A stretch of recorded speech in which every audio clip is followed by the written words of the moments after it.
Morning, everyone. In a week of projection of what might happen under the INEOS regime, we got a really stark reality check yesterday as to just what a mess United is.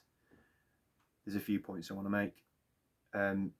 Yesterday comes back to what I said, I don't know, about a week ago, maybe a little bit longer, in a video where I stated that we won't get top four because we're too reliant on unreliable variables. We need Shaw, Martinez, Casemiro, Varane and Rasmus to be fit, or certainly the majority of those, and week by week they're dropping like flies. The only one we've got there now is Varane. A club of Man United's size has one striker that can play. Forget Martial. Martial shouldn't even be included in the conversation because he hasn't been fit for any sustainable period of time for the last probably 5 years. So we have one striker, Manchester United, and he's a 21-year-old lad who's finding his feet in England. We found out in the summer has a back problem, and he plays quite physically, so could get injured. It's just that's football. So when we don't have him, it makes a huge difference to how we can play. We're reliant then on those others, and I've gone into the reasons why they're not reliable, not for any fault of their own really, but through injury records, suspensions, etc. And again, we're faced with that reality, and what you see then is what you see yesterday.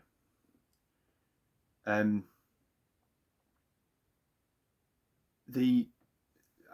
do watch the United stand, and I've at times praised Mark Goldbridge. I completely disagree with a few things he said yesterday and this morning. He said that if INEOS were to sack Erik ten Hag, it just makes them the same as the Glazers. First of all, INEOS are well within their rights to want their own person, and I think that's fine. So that makes it quite different. Secondly, even if the players are a problem, and undoubtedly they are, the manager can be a problem too. And it doesn't make it INEOS like the Glazers if they choose to sack Erik ten Hag. They're looking lock, stock and barrel at everything. And this whole it has to be the players or it has to be Ten Hag thing, we have to move away from this instantly, because it can be both. Both of those two things can be a problem. I'm going to circle back around to Ten Hag at the end of the video, and I'm not saying he should definitely be sacked, but the players and the manager it's allowed that both can be the problem. And we are a pantomime fan base where it's a good guy versus a bad guy. The fact is, maybe all of them are not good enough. And what INEOS are supposed to be doing is a whole review of everything. And what we've already seen is the CEO has left. The director of football, not that we really had one, will leave. New people will come in and replace both those massive positions at the club. There's nothing to say then that the manager and the players won't be replaced, because what we're hearing is it's going to change.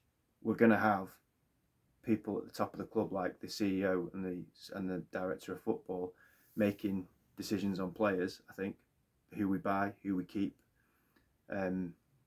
what type of profile of player are we looking for, what style of play do we want, and they might have a manager in mind who can do that, who isn't Erik ten Hag. And all of those players, or a lot of those players that are there, might not fit that either. So they make that decision. Goldbridge was kind of indicating, look, if a new manager comes in, he's going to want to give those players a chance. I don't think the manager has that authority anymore. That's my understanding of it anyway, and nor should he. The big problem, and why Ten Hag has not been able to really probably fulfill the potential I think he had when he first came into United, is that when he came in the first summer, he didn't get done what he needed to get done, or the club didn't do what they needed to do for him. It was clear as day we needed to get rid of 8 or 9 players, and I think we got rid of 3 or 4 non-players. They weren't players that were that important anyway, or players left because their contracts had run out. There weren't big decisions made that needed to be made, and I don't think that's on Ten Hag. I think the club can't sell players, and now I hope with a more robust, competent system of people that are running the football side of the club, that they will be able to get rid of those players, or will be ruthless, and will know that these players aren't good enough, and that we're not giving second chances, third chances, fourth chances, 5 chances anymore. Ratcliffe said the other day, and I quoted it in my video in reaction to what Ratcliffe said. He said, we've improved recently, but it's not the level we want to be at. And thank God he said that. And I hope that indicates that there's going to be some severe action in the summer, because it needs to be. I have to talk about Bruno and Rashford. There's a clear distinction between the two for me as to why I'm not as hostile towards one as I am to the other. Bruno Fernandes has flaws as a football player, but his statistics in the time that he's been at United are ridiculous. So he can point to that, and I will point to that as a fan of his, and say that the proof's in the pudding. His output, his productivity is far better than Rashford's over the time that Bruno's been at the club. The big thing, though, is that it's not for want of trying that Bruno is failing, as he undoubtedly is. He's not disciplined particularly. He does try passes that aren't on. I think that he's always done that. And players that play in that position, it tends to be part of their makeup. But you couldn't accuse him of not trying. I look at Marcus Rashford, and I've said it all before. That clip of him against Luton was enough for him to be sold, as far as I'm concerned. Because that, in a nutshell, is Marcus Rashford. He's jogging at, I'd say, 15% pace of what he's capable of doing.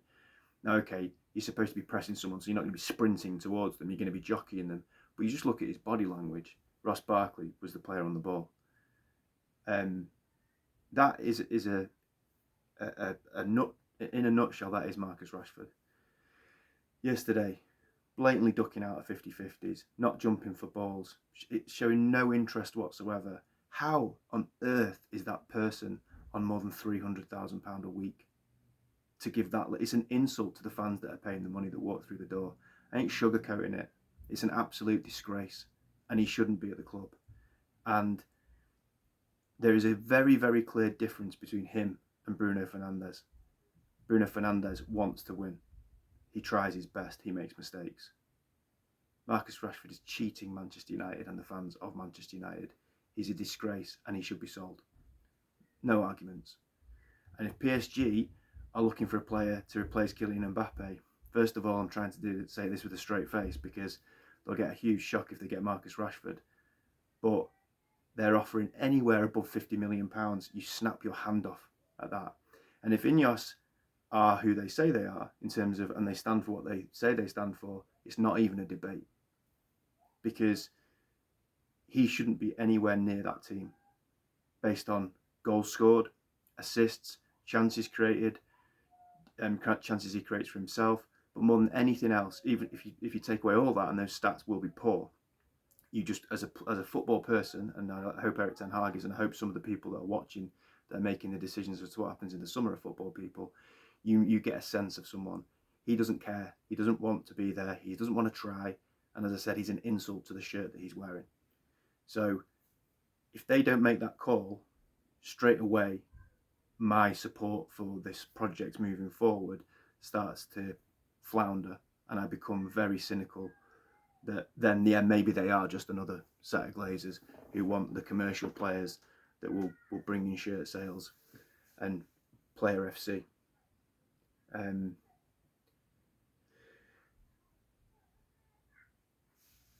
In a nutshell, United are absolutely up shit creek without a paddle. The paddle we've got is INEOS, and I'm not convinced by the paddle. Eric Ten Hag probably isn't the manager to move Manchester United forward if we want to go and compete. Sir Jim Ratcliffe said that he thinks in 2 or 3 seasons we'll be competing.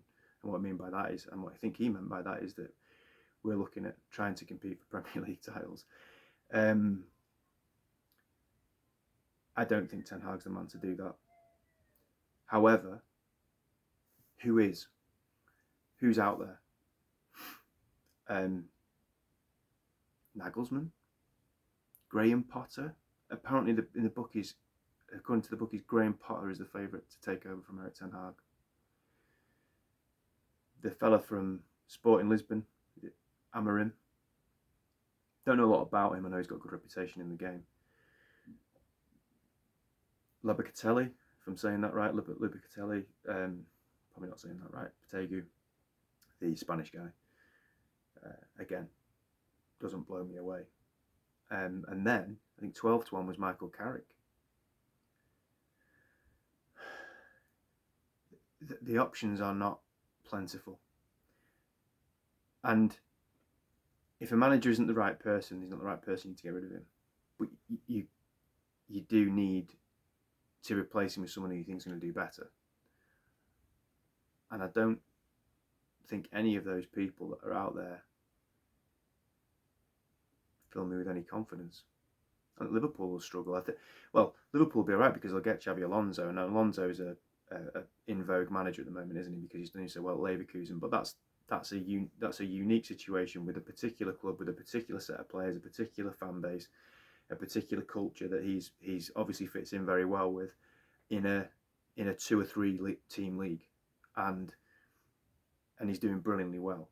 Doesn't necessarily mean he's going to be a great manager moving forward, but he obviously fits the bill for them Liverpool because he used to play for them. But other than him, so I don't think he would come to United, and I'm not sure he's all that anyway, because I'd like some more evidence really to suggest that he is. Liverpool are going to struggle. Great managers, there's not that many, there's hardly any of them that are around. So I guess the ethos that we're looking to create is that the manager becomes less important because the players, like I said before, are picked by the director of football and the CEO. The type of play, the style of football set from above, and a manager is almost an extension of the players. The manager becomes the person where the club are asking, can you do what we're asking you to do? Not that you're running the club as it always has been before at United. So maybe you can get people that are less obvious to come and manage the team, but you still have to have someone with a personality. You still have to have someone who instills some enthusiasm in the fans that he can do a good job, and there's not that many out there. So I don't agree that if Erik ten Hag stays, if Erik ten Hag goes, the players stay. As Goldbridge said, I don't think that necessarily has to be the case.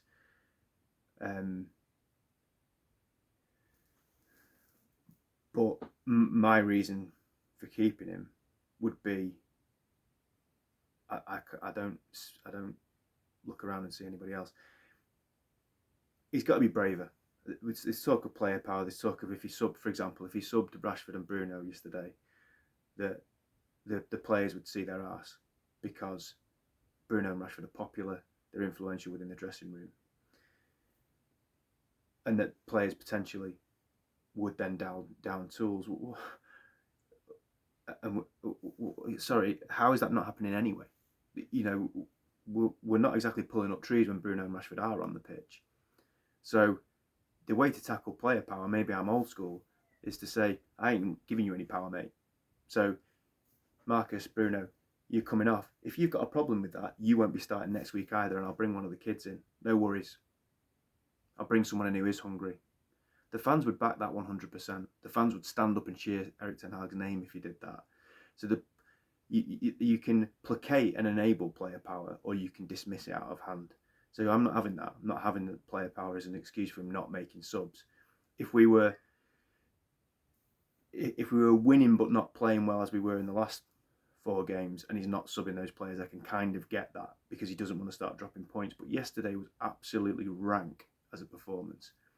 So how's it going to get any worse if you bring those 2 players off and players are a bit miffed about that? I don't care if you're miffed about it.